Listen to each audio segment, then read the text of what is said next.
Esto es Sonido Cultura, el sonido de la cultura nacional.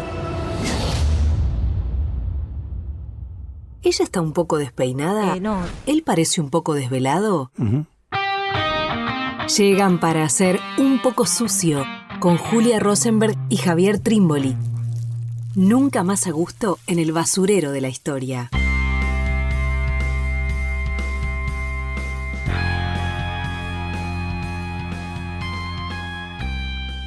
Bienvenidos, bienvenidas a una nueva emisión de Un poco sucio. ¿Cómo está Javier? ¿Qué tal, Julia Rosenberg? ¿Cómo estás vos? Muy bien. Contenta porque por primera vez no estamos solos. En realidad nunca estamos solos del todo. Hay que decirlo, siempre estamos con Karina Arellano, Lucía Genaro, Diego el operador.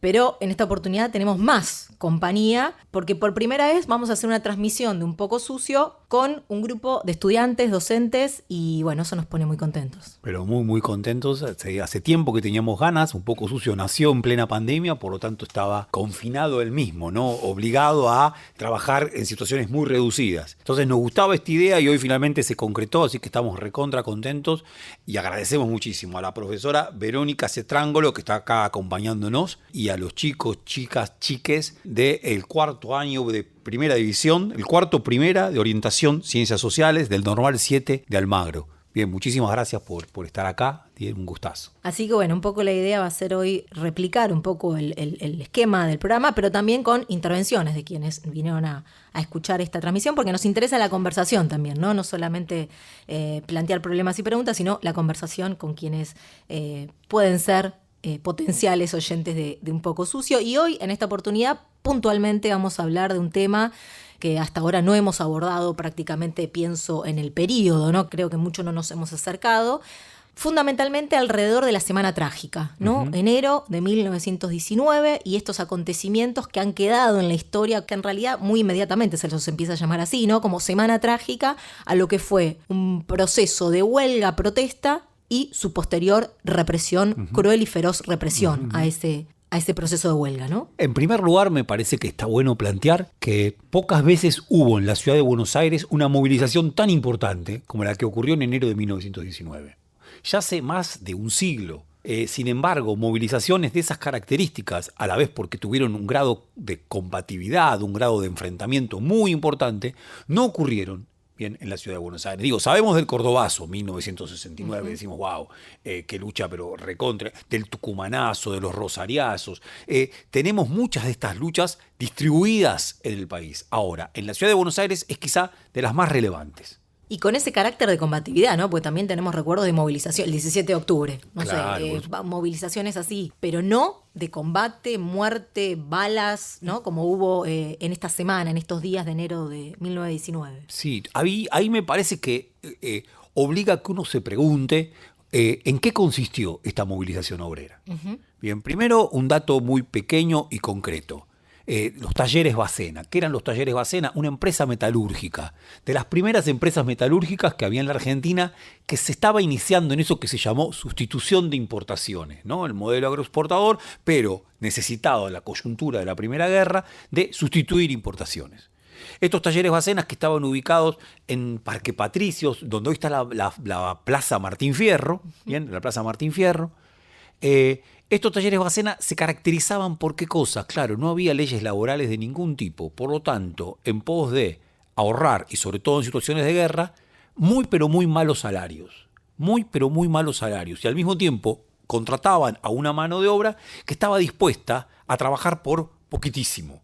Bien, ahora, eso se mezcla en una coyuntura económica muy complicada. ¿Por qué? Porque es una coyuntura económica en donde la economía estaba creciendo mucho por las exportaciones, el desempleo que estaba dejando de ser un problema, pero los salarios eran cada vez más bajos. Entonces, en los talleres Bacena, ¿qué se empieza a pedir? Se empieza a pedir, básicamente, aumento salarial, descanso dominical. Uno de los reclamos de los trabajadores, uno de los reclamos de los obreros de los talleres Bacena era descansar los domingos.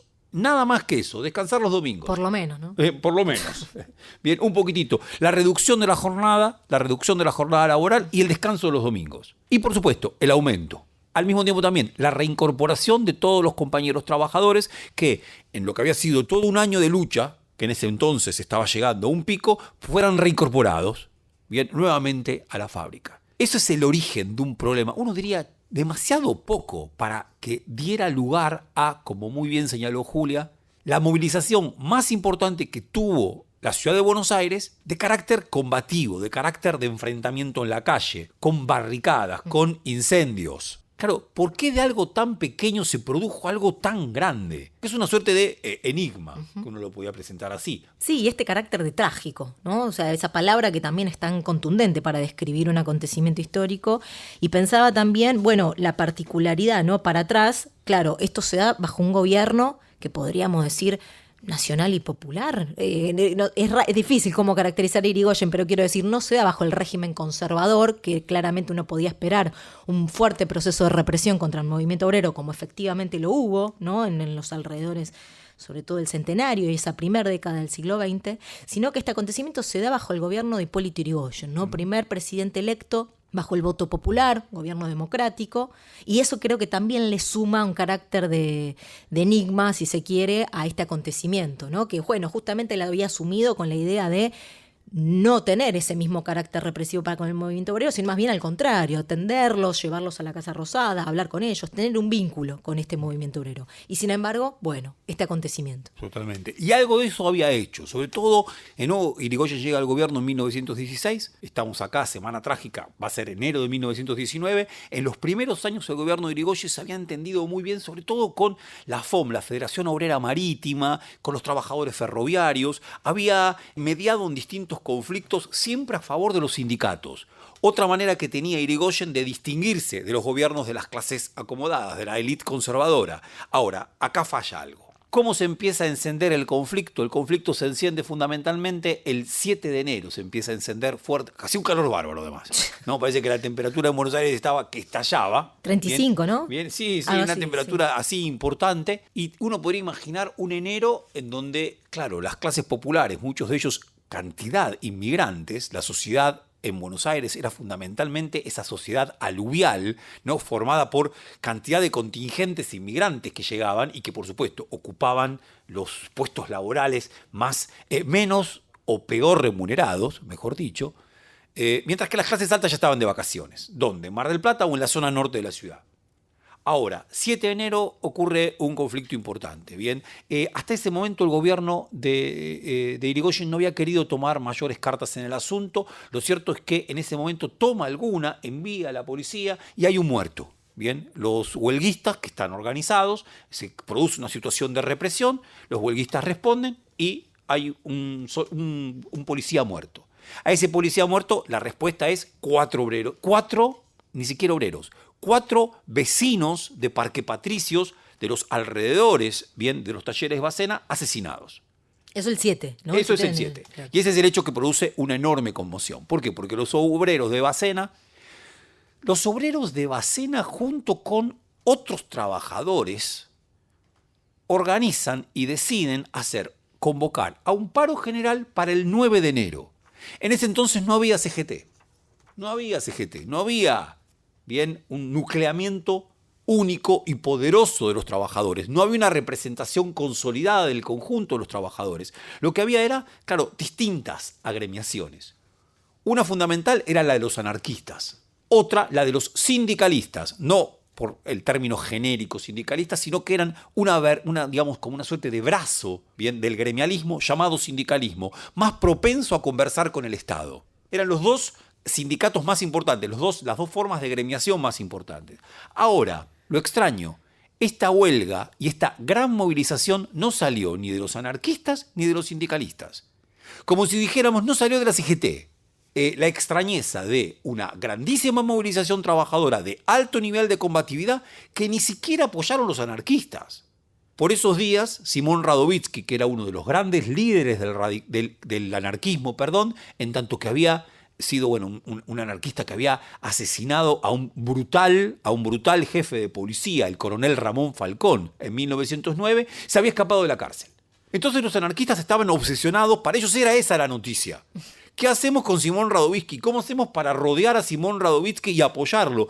Por lo tanto, ¿qué pasó? Los anarquistas no vieron que en Bacena se estaba incubando un conflicto muy importante, que si se volvió muy importante, lo voy a decir rápido, si se volvió muy importante el conflicto de Bacena fue porque eso que padecían los trabajadores de Bacena lo padecía el conjunto de los trabajadores de Buenos Aires y de la Argentina, porque era altamente representativo, bien, ese padecimiento de lo que ocurría con la clase obrera en la Argentina. ¿No? El no tener el domingo, el domingo de descanso, bien, los salarios cada vez más bajos, con una economía que además estaba caldeadísima por la inflación. Ante eso, entonces, bien, esa injusticia quería ser resuelta con esa movilización, y si fue abrazada por el conjunto de la clase obrera y de los trabajadores, fue por su carácter representativo. Estamos en Un Poco Sucio hablando de la Semana Trágica y pensaba también, bueno, acá hay un libro muy interesante que recopila fuentes, crónicas de la Semana Trágica, enero de 1919, de Beatriz Seibel, y que es muy interesante porque recopila justamente fragmentos de diarios donde va contando día a día lo que va pasando. Y claro, toma estas 4 víctimas del 7 de enero y cuenta que hay 2 recolectores de basura, o sea, que no estaban inmediatamente en la huelga, no estaban formando parte del conflicto político. Un muchacho de 18 años, Juan Fiorini, que estaba en su casa tomando mate con sus padres.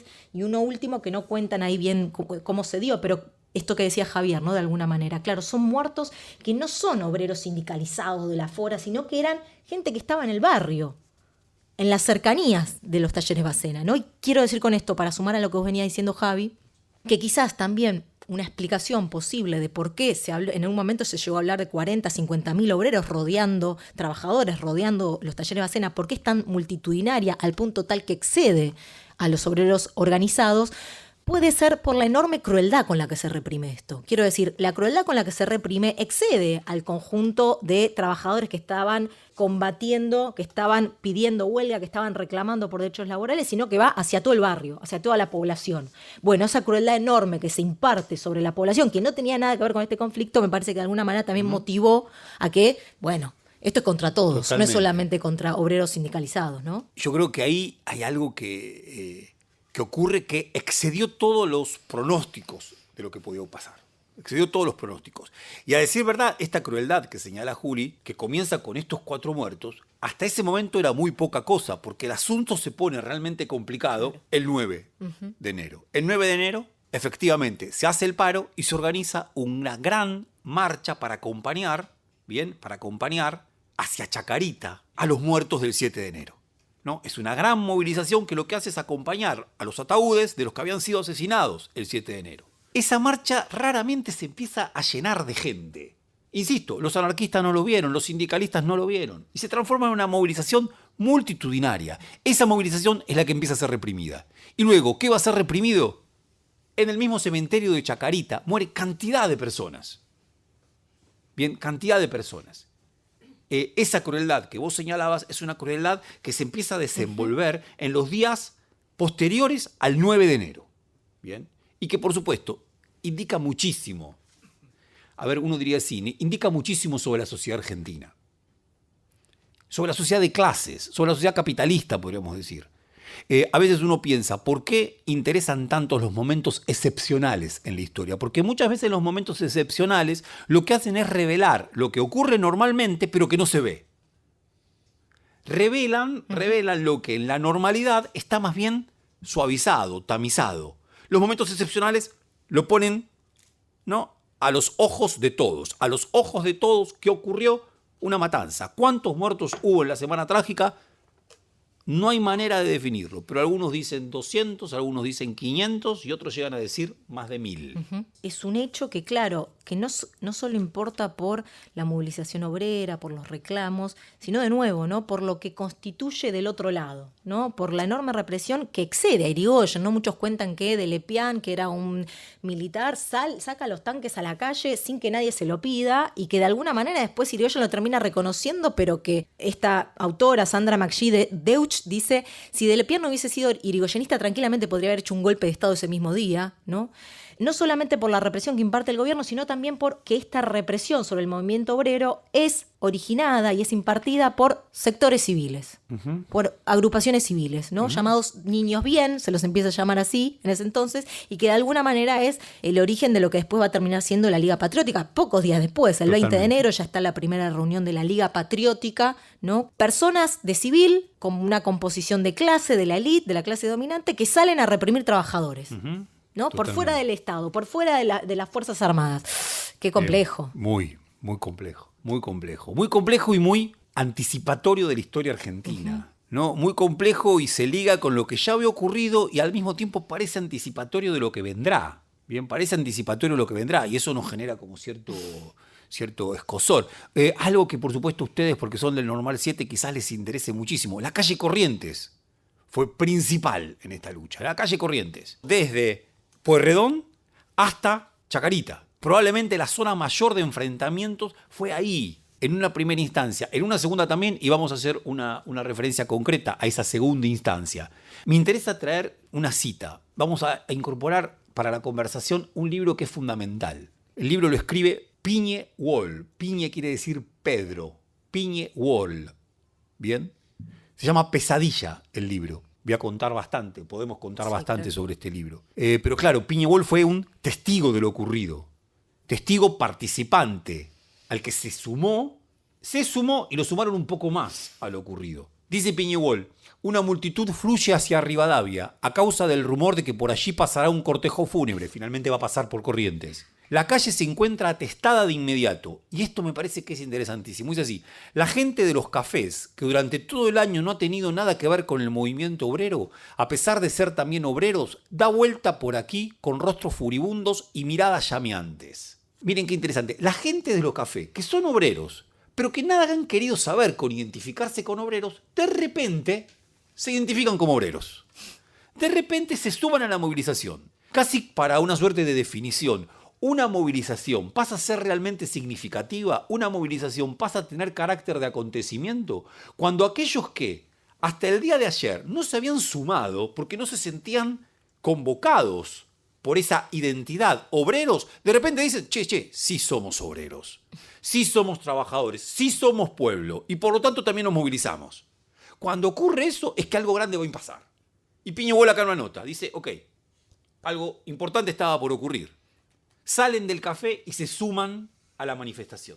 Quería marcar que esta autora que trabaja sobre la Liga Patriótica, ¿no? Que es estos sectores de derecha, ¿no? Que empiezan a tomar las armas por sus propias manos y deja a pasitos de una guerra civil todo este escenario. Su libro sobre la Liga Patriótica se llama Contrarrevolución en la Argentina. Y me gustaba la idea de pensar por qué le pone contrarrevolución a un libro sobre la Liga Patriótica, ¿no? Y claro, si hay una contrarrevolución es porque hubo una revolución o porque hay una revolución con la cual se está disputando. Bueno, ¿a qué podemos pensar como revolución en todo esto, ¿no? Y bueno, me daba cuenta también que todavía no dijimos nada respecto de algo que es fundamental que está sucediendo en este momento. Que aparte de la intriga, está bien. Claro. Detenerlo. Que es, claro, la Revolución Rusa, ¿no? Que va a estar todo el tiempo detrás como fantasma. En 1917 estalla la Revolución Rusa, poco tiempo antes de lo que estamos contando, un año y pico antes. Y claro, va a ser un enorme fantasma que la Revolución Rusa comunista empiece a contagiarse por el mundo, ¿no? Alemania tiene agite obrero a partir del movimiento espartaquista muy importante y bueno, como decía Javier antes, una sociedad plagada de inmigrantes, de gente que había venido de esa zona. Bueno, empieza a sospecharse que eso también está pudiendo pasar en nuestro país, en un movimiento obrero que además empieza a reclamar y empieza a combatir. Bueno, se empieza a leer rápidamente esto como fantasma, ¿no? Como la posibilidad, el peligro, la amenaza de que eso esté pasando en nuestro país. Y por eso esta derecha busca también una contrarrevolución, sí, ¿no? Sí, ahí está buenísimo. Así todo, me parece que está buenísimo el título del nombre del libro que está citando Julia. Ahora bien, dudaría de que se tratara de una revolución. Dudaría. Sí hubo una contrarrevolución, pero no hubo revolución. Hubo el vigor, hubo la crueldad que siempre tiene una contrarrevolución, sin que hubiera habido una revolución. Y eso es de lo más delirante. No, eso es lo más delirante. Julia, con muchísima... Bueno, claro, 1917 Revolución Rusa, Rosa Luxemburgo y Karl Liebknecht, dos grandes líderes espartaquistas, van a ser asesinados en ese enero de 1919. Ahora, en Berlín, en Múnich, en Europa, el fantasma de la revolución era un fantasma casi hecho carne, corporizado. En Buenos Aires, ¿había una revolución? ¿O eran los talleres de Bárcenas que querían... No, leía recién, otra reivindicación. Querían dejar de trabajar 11 horas diarias para trabajar 8. O sea, no estaban pidiendo... No querían tomar el cielo por asalto. La impresión es que no querían tomar el cielo por asalto. Descanso dominical y de 11 horas a 8. Y perdón, con esto termino, porque es del mismo libro que señalaba Juli, algo que tiene que... Pasó muy cerca del Normal 7, apenas cuadras. Asalto a un convento, dice el diario La Nación, en la quinta edición, o sea, la quinta edición en la que salía vespertina por la tarde, asalto a un convento, dice La Razón del 9 de enero. Una multitud considerable de obreros llevó esta tarde un asalto al convento de la calle Corrientes entre Yatay y Pringles. En pocos momentos todo quedó destrozado y las imágenes de la iglesia fueron hechas pedazos en la vía pública. El edificio es muy artístico y pertenece a la Congregación de Jesús Sacramentado. Hasta después de las 6 p.m. los asaltantes se hallaban frente al convento atizando las llamas. Dice esto el diario, pero Piñegol, que escribe este libro ahí nomás, dice... Ocurrió, ¿por qué? Porque desde el interior del convento había policía que estaba parapetada disparando contra la multitud. Por tanto, se produjo un enfrentamiento. Y fue ese el enfrentamiento que terminó causando este incendio. Entonces, cada vez que pasemos por Jesús Sacramentado, recordemos esto. Nos vamos a este primer bloque escuchando La Internacional de Acorazado Potenkin.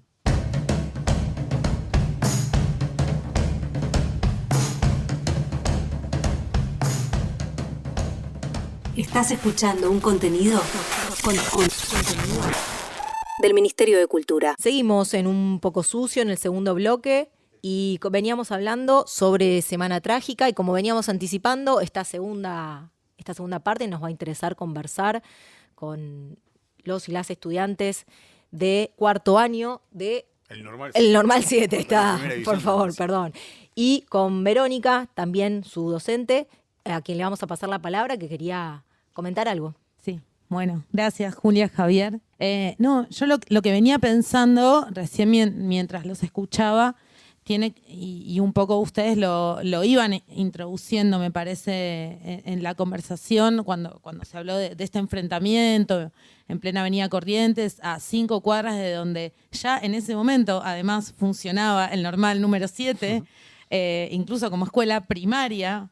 Pienso en los chicos saliendo de la escuela y que esté pasando el cortejo fúnebre de los obreros y a las 5 cuadras entrar a los tiros. Claro. Por un lado se me cruzó esa imagen. Pero además, habiendo leído también el libro de Piñegol, Pesadilla, se me ocurre pensar qué pasó de una marcha obrera o de cómo había empezado la represión a convertirse esto en una cacería de judíos inmigrantes. En esas zonas de Buenos Aires también, estamos hablando también Barrio de Once, estamos por Villa Crespo, digamos, ¿qué es lo que pasó ahí? Y si se puede, no para extendernos un montón, porque esto llevaría programas y programas de radio, pero si se puede pensar qué antecedentes o qué pistas había antes de enero de 1919, o si era solo por la Revolución Rusa nada más. Uh-huh.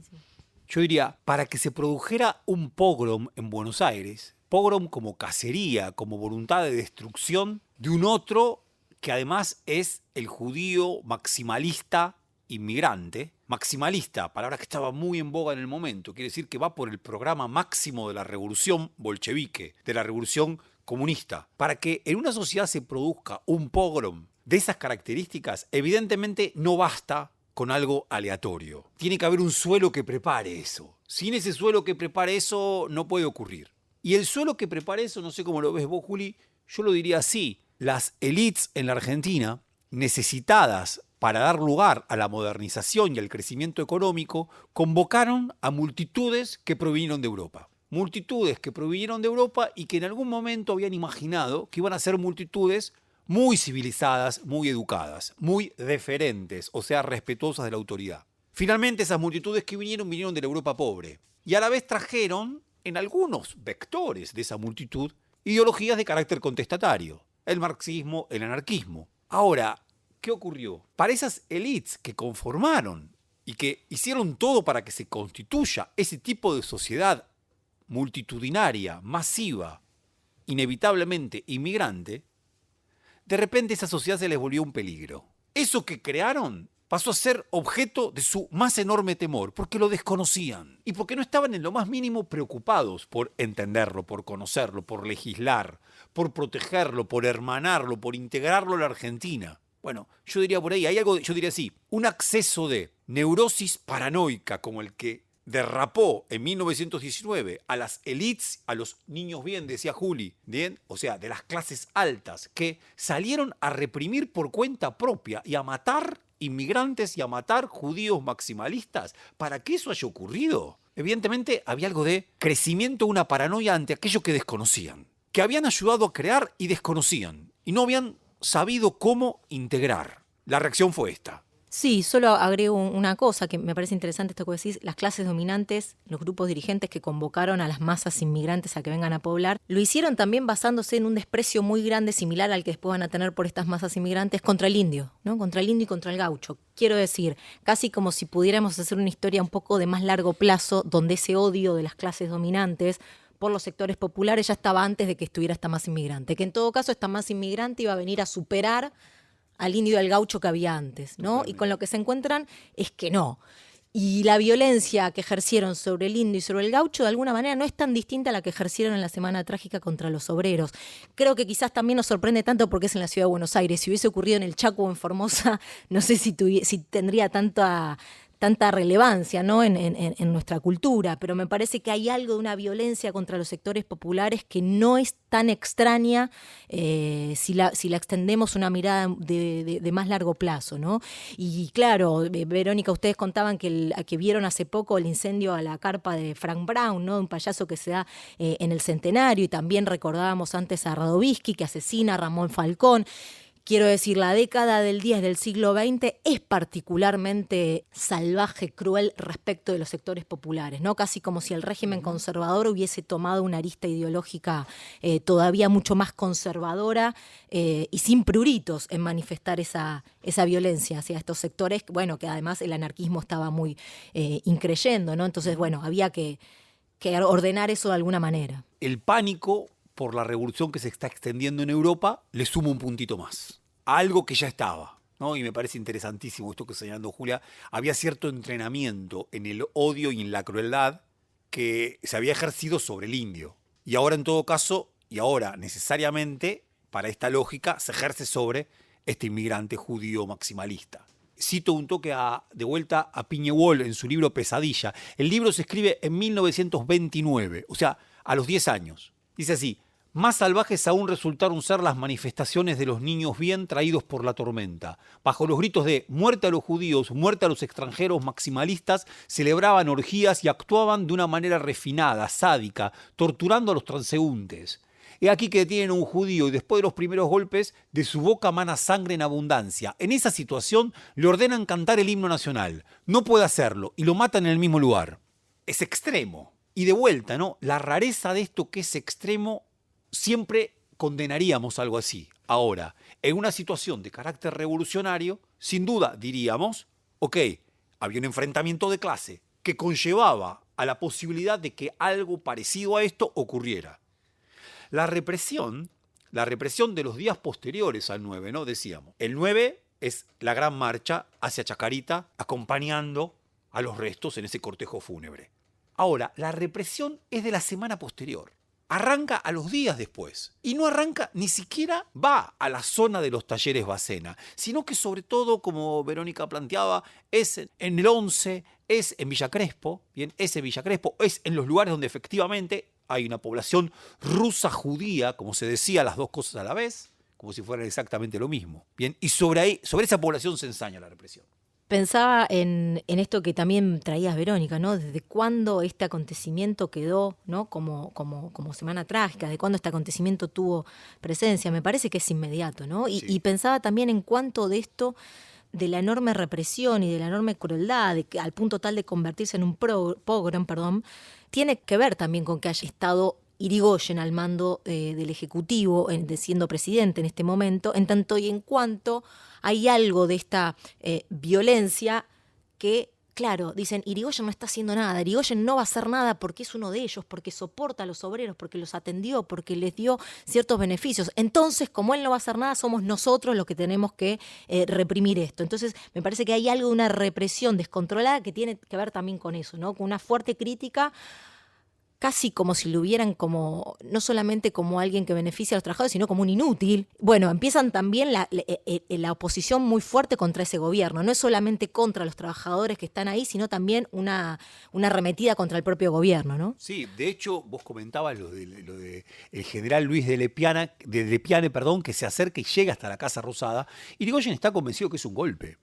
Claro. Y él casi que entrega el gobierno. O sea, siempre sabemos, el primer golpe en la Argentina fue en 1930. Ahora, estuvo por ser en 1919. Irigoyen, que va a ser después el gobierno democrático depuesto por un golpe de Estado en 1930, estuvo a punto de ser depuesto en 1919 en esta coyuntura. Con este argumento, ¿no? Claro, ¿qué se decía de Irigoyen? Irigoyen es como Kerensky. Kerensky fue un presidente, ¿no?, colocado por la Revolución de Febrero en Rusia, que no supo detener el avance de Lenin y de Trotsky y de los bolcheviques. Por lo tanto, como no queremos que juegue el papel de Kerensky, un papel de un gobierno moderado, demasiado débil, no del todo dispuesto a reprimir a la clase trabajadora, por lo tanto, como tenemos esta sospecha, lo que tenemos que hacer es desplazarlo nosotros y al mismo tiempo tomar en nuestras propias manos la represión.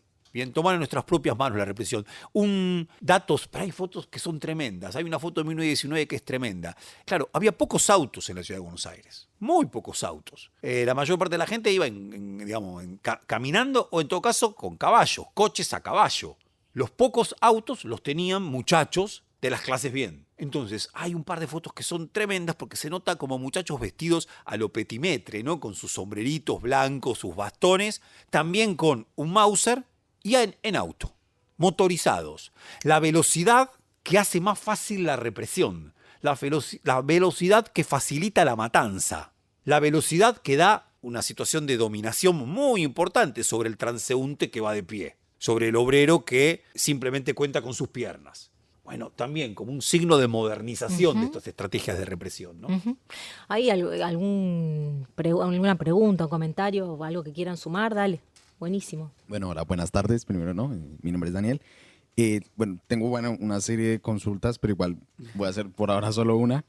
Y es, la primera es de por qué este sería según lo que yo entendí por lo menos al inicio de todo esto, es porque este es el peor suceso así de represión. Si, por ejemplo, todos recordamos el 2001 o recordamos directamente todo el proceso de organización nacional, es decir, la última dictadura. ¿Por qué se trata del peor suceso? Es una bárbara pregunta, ¿no? Claro, en el 19 y 20 de diciembre de 2001 hubo fortísima represión. Una fortísima represión en la ciudad de Buenos Aires, en el Gran Buenos Aires, bien, y también desparramada en el resto del país. Ahora, las víctimas que se cobró esa represión, quizás lo estamos diciendo de una manera muy, muy brutal, ¿no? Muy cuantitativa. Las víctimas que se cobró, claro, tuvieron otra dimensión. Quizás hay pero sí, alrededor de 35 víctimas. Bien, alrededor de 35 víctimas. O sea, un número que uno maneja y dice, bueno, es una barbaridad, pero también habla de qué cosa, de una sociedad civil que en un momento tan crítico como el 2001 tenía la capacidad para poner ciertos límites a la represión. Lo extraño en 1919 es que se trataba de una sociedad aluvial, probablemente una sociedad civil todavía sin CGT, todavía sin organismo de derechos humanos, todavía sin Madre de Plaza de Mayo, todavía sin abuelas. Una democracia muy reciente, apenas con 3 años, una sociedad civil entonces que no podía y no tenía con qué ponerle límites a esta represión. Por lo tanto, los números de la represión son números, decíamos, ¿no?, que van de 200 a más de 1000. Eso. A la vez también, a mí me llama la atención también, ¿no? Más allá de lo que fue la represión en el conurbano bonaerense, 2001 está muy centrado en la Plaza de Mayo. Muy centrado en la Plaza de Mayo. Acá fue extendida la represión, extendida la movilización y extendida la represión, por ese genial, ¿no?, ese notable vector que es la avenida Corrientes, que cruza la ciudad, bien, de este a oeste. Por ahí lo vería, bien, por ahí lo vería. Y una última cosa, Juli, además, me parece también porque se trata de una sociedad, la Argentina de comienzo del siglo XX, que está empezando a ser moderna. Y las promesas de la modernidad tenían que ver con erradicar la violencia, ¿no? Si hay algo que a Sarmiento, nuestro gran padre de la modernidad, le interesa de esa experiencia civilizatoria, es que finalmente se van a dulcificar las costumbres, así decía él. Que va a haber algo de la barbarie que va a tener retroceso, y si la barbarie tiene retroceso, la muerte también tiene retroceso. Eso creía Sarmiento. Incluso suponía, ok, terminemos con los gauchos revoltosos. Terminemos con los indios que no se acomodan, pero para inaugurar un tiempo, finalmente, civilizado. Claro, hay algo de este 1919 que al ocurrir ahí es un impacto, realmente, hoy uno lo ve y dice, bueno, es como una suerte de... Nuestra entrada a la modernidad del siglo XX fue tremenda. Y esta es la entrada. Por eso quizá agrandamos, ¿no? o le damos este significado. Sí, solo para sumar, me parece que también para reforzar solo algo que de alguna manera veníamos diciendo, ¿no? Que hay algo en este acontecimiento de una represión que la impone no el Estado, o no tanto el Estado, o no solo el Estado, sino grupos civiles. Y eso es diferente, ¿no? Eso es diferente, casi como si dijéramos que las clases dominantes que habían tenido el poder en la Argentina hasta 1916 no se bancaron perder ese poder en manos de un caudillo como era Irigoyen, que representaba la voluntad popular y que se quedaron con la vena así de perder ese poder y que entonces en los años siguientes van a estar todo el tiempo operando para de alguna manera retomar ese poder, ¿no? Bueno, me parece que esta represión en manos de grupos civiles, de niños bien, habla un poco también de una clase social que no quiere todavía del todo someterse a las leyes de la democracia, ¿no? Eso por un lado, y por otro lado, más que decir que uno fue más o menos, para mí está interesante toda esa genealogía que vos planteaste de hechos históricos, pensarlos en una línea, ¿no? Pensar qué tienen en común, más que cuál fue más o menos represivo, sino, bueno, esto que decía Javier también en algún punto, ¿no? ¿Qué tiene de inaugural, qué tiene de comienzo lo que sucede en la Liga Patriótica, que después, como vos decías, ¿no? El terrorismo de Estado en la Argentina, incluso lo que sucede años antes con la AAA, bueno, resuena mucho a la Liga Patriótica Argentina, ¿no? Entonces está bueno como pensar en ese continuum, ¿no? Y diría así, ¿no? Invirtiendo el asunto. Cuando uno lee este libro, Pesadilla, miren qué interesante. ¿Qué pasó con Piñewold? A Piñewold se los indica de ser el presidente del Soviet de la Revolución Argentina. Lo acusan de ser el Lenin argentino. El flaco sin beberla ni comerla, no entendía. O sea, sí dirigía un periódico yiddish de tendencia socialista. Él había migrado de Polonia a la Argentina, se había nacionalizado. Por lo tanto, hablaba castellano muy bien. Y dicen, bueno, vos sos el responsable de todo esto. Vos sos el Lenin. Lo llevan al departamento de policía, lo torturan. ¿No? De una manera... Bueno, por eso se llama el libro Pesadilla. Es una pesadilla la que ha vivido. Tanto es lo que vive, lo que soporta, que cuando escribe este libro, no lo escribe en castellano. Lo escribe en yiddish, en 1929, para que no se lo lea. Porque tiene miedo, para que lo lean solamente sus conocidos. ¿Saben cuándo se traduce al castellano? Recién en 1987. Con el eco del terrorismo de Estado se lo traduce. Como si se reactivara la Semana Trágica en su significado después del terrorismo de Estado. Ahora, porque voy a algo que planteaba Verónica antes, recontra interesante. Es cierto, desde el comienzo se dice Semana Trágica. Pero ¿se conocía todo esto que dice Piñewold? Sí, se conocía. Se conocía. Hay una novela que un cuento largo que recomiendo muchísimo, se llama Una semana de Holgorio, de Arturo Cancela, un escritor que después, no por nada, estuvo muy ligado al peronismo. Cuenta cosas muy parecidas, todo en un tono medio de comedia dramática, porque en verdad es un muchacho de las altas clases que se levanta a las 12 del mediodía, el 9 de enero, para ir al hipódromo, porque pertenece a las clases altas, y se mete en un lío tremendo, lo terminan a él sindicando de que es el responsable de la revolución. Se llama Dillon de apellido y le dicen que se llama Dilinov. Entonces, que es un judío líder maximalista de la revolución. Entonces pasa de todo y dice cosas muy parecidas. Dice, esto es una pesadilla. No lo puede creer. Todo termina como una farsa porque después el comisario le dice, me hubieras dicho que era socio del Jockey Club. Si me decías que era socio del Jockey Club, yo no te acusaba de nada. Pero lo cuenta todo Arturo Cancela, es lo mismo. Ahora uno dice, ¿por qué nos sorprendimos tanto? ¿Por qué? Con enorme amor lo digo, todos los compañeros, las compañeras, las camaradas, los camaradas se sorprendieron tanto con lo que fue el golpe de Estado del 76, si en la Argentina ya había habido represiones así, muy similares. Después del golpe dijimos, nunca había pasado algo así. ¿No? Lee Piñewold.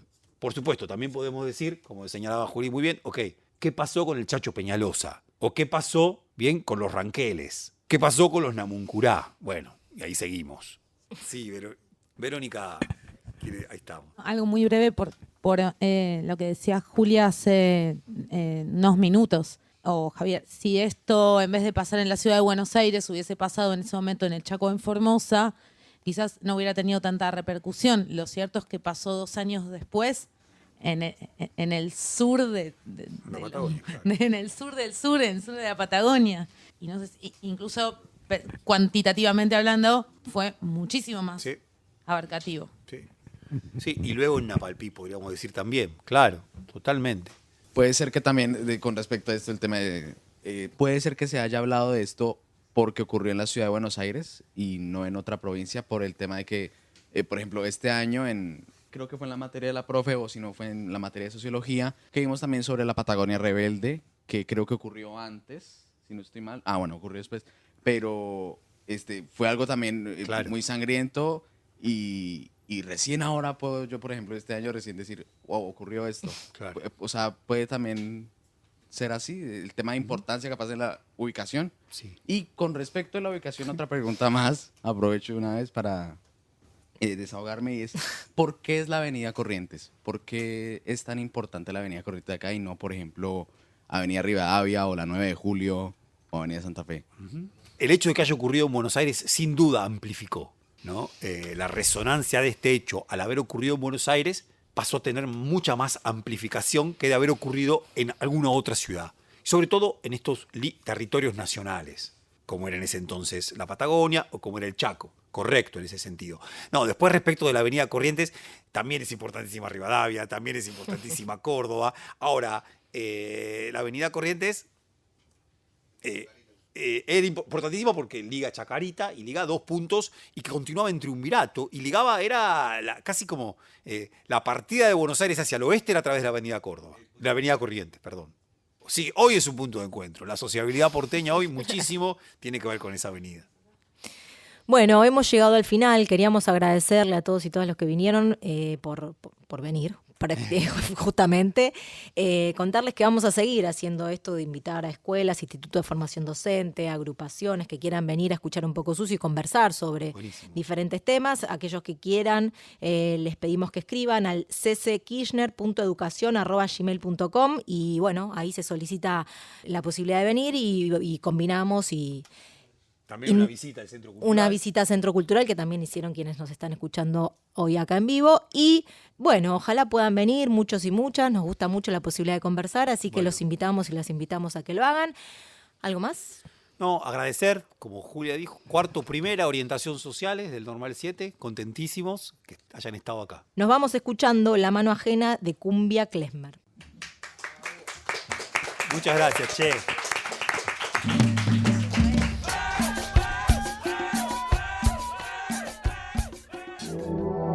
Fue una producción del Ministerio de Cultura.